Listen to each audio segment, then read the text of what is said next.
तर मुलांनो आजच्या व्हिडिओत तुम्हाला मी सांगणार आहे तुम्ही कशा प्रकारे महाराष्ट्रातील कोणत्याही इंजिनिअरिंग कॉलेजची फी चेक करू शकता। आता लक्षात घ्या, तुम्ही कॅपराउंड थ्रू मित्रांनो फर्स्ट इयरला ॲडमिशन करता इंजिनिअरिंगसाठी, तुम्हाला मित्रांनो कॉलेजची फी कशा प्रकारे माहिती करायच्या हे माहिती नाही। त्यासाठी मी खतरनाक वाली वेबसाईट घेऊन आलेलो आहे मित्रांनो, ऑफिशियल वेबसाईट घेऊन आलेलो आहे ज्यावरती मित्रांनो तुम्ही इझिली मित्रांनो तुम्ही कॉलेजची फी चेक करू शकता। तुम्हाला काय करायचं मित्रांनो, कोणत्या एका ब्राउझरवरती जायचं आहे, ब्राउझरवरती गेल्यावरती मित्रांनो तुम्हाला सुरुवातीला मित्रांनो टाकायचं आहे FRA आणि ते पुढे टाकायचं मित्रांनो फीज। अशा प्रकारे तुम्हाला मित्रांनो सर्च करायचं आहे। अशा प्रकारे सर्च केल्यावर तुम्हाला मित्रांनो फीज रेग्युलेटरी ऑथॉरिटी अशी मित्रांनो वेबसाईट पाहायला भेटेल mahapra.org। मित्रांनो लक्षात घ्या, वेबसाईटची जे लिंक आहे ना ती मी डिस्क्रिप्शन बॉक्समध्ये सुद्धा देऊन देईल, काहीच प्रॉब्लेम नाही। त्यावरती तुम्हाला काय करायचं आहे, क्लिक करायचं आहे। क्लिक केल्यावर मित्रांनो तुम्हाला अशा प्रकारे इंटरफेस पाहायला भेटेल। त्यानंतर तुम्हाला काय करायचं, फीज इन्फॉर्मेशनचा ऑप्शन दिसत आहे त्यावरती मित्रांनो जाऊन अकॅडमिक इयर 2026-27 अशा प्रकारे इथं क्लिक करायचं आहे। यावरती तुम्ही क्लिक केल्यानंतर मित्रांनो तुम्हाला अशा प्रकारे इंटरफेस पाहायला भेटेल।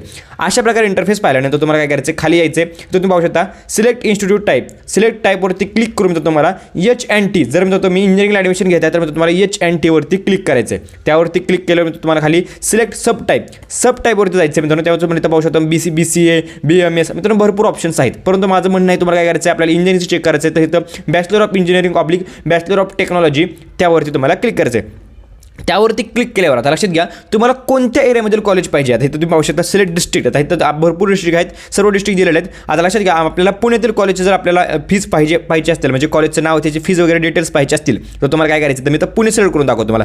जर तुम्ही पुणे सिलेक्ट कराल आणि त्यानंतर तुम्ही गेट रिपोर्टवरती क्लिक केलं, गेट रिपोर्टवरती क्लिक केल्यानंतर तुम्हाला अशा प्रकारे खाली एक विंडो ओपन होईल। त्यामध्ये मित्रांनो तुम्हाला कॉलेजचं नाव पाहायला भेटेल, त्याचा कोड, त्याचं नाव मित्रांनो आणि त्याची मित्रांनो डिस्ट्रिक्ट, त्याची स्ट्रीम, स्टेटस आणि मित्रांनो ती मीटिंगची डेट वगैरे दाखवून मित्रांनो तुम्ही लक्षात घ्या, तर तुम्हाला डेव्हलपमेंट फी आणि ट्यूशन फी दोन्ही फीज पाहायला भेटतील आणि तर तुम्हाला टोटल फी पाहायला भेटेल। ही जी टोटल फी आहे ना मित्रांनो ती तुमची फी असणार आहे। अशा प्रकारे तुम्ही प्रत्येक मित्रांनो कोणत्याही जिल्ह्यातील सगळ्या कॉलेजेसची मित्रांनो फीज चेक करू शकता। पाहू शकता इथं हे आपण पुणे डिस्ट्रिक्ट सिलेक्ट केलेलं आहे, तर खाली जाऊन तुम्हाला मी दाखवतो जवळपास मित्रांनो 69 कॉलेजेसची मित्रांनो तुम्हाला फी पाहायला भेटत आहे। जवळपास टोटल ऑल कॉलेजेसची मित्रांनो फीज पाहायला भेटत आहे। आणि लक्षात घ्या ह्या फीजमध्ये थोडेफार चेंजेस पण होऊ शकतात मित्रांनो, गव्हर्नमेंटने अप्रूव्ह केलेली फी असते, कधी कधी चेंज असते। लक्षात घ्या इथं this fees is subject to change अशा प्रकारे पण होऊ शकतं, परंतु मित्रांनो 90% मित्रांनो ह्या फीज मित्रांनो सेम राहतात। तर लक्षात घ्या तुम्हाला प्रोसेस समजली, फक्त काय करायचं आहे, वेबसाईटवरती यायचं, ह्या 3 गोष्टी सिलेक्ट करायच्यात आणि तुम्ही इझिली कोणत्या इंजिनिअरिंग कॉलेजची फी एका मिनिटामध्ये चेक करू शकता। ह्या वेबसाईटची लिंक सुद्धा डिस्क्रिप्शन बॉक्समध्ये दिली आहे मित्रांनो। व्हिडिओ कसा वाटला कमेंट करून नक्की सांगा, व्हिडिओ लाईक करा, चॅनलला सबस्क्राईब करा। व्हिडिओ बद्दल धन्यवाद।